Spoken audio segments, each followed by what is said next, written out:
Das CID কে phone দি। Hello CID. Inspector Dayal, দেখো তো ছেলেটি কিভাবে মারা গেল।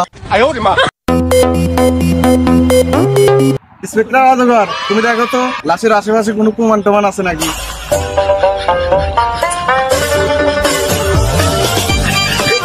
স্যার স্যার আমি আল্লাহ দেখি। আচ্ছা যাও তাইলে। দেখি ছেলেটা কিভাবে মারা গেল। ইস স্যার স্যার স্যার লাশু পাদও দিছে। এ ছেলেটা কে? স্যার স্যার নতুন আইছে, বড় স্যারের আত্মীয়। আচ্ছা দয়াল, তাহলে লাশের কাছ থেকে কি পেলে দেখি একটু।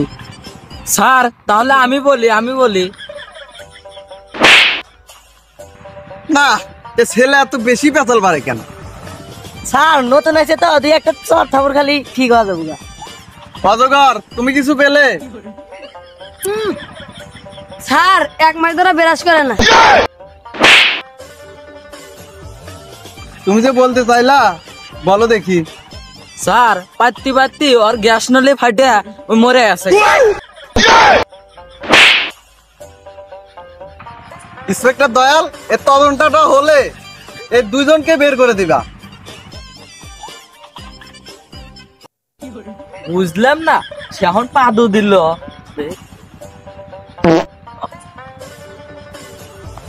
স্যার স্যার স্যার লাশ আবার পাদও দিছে।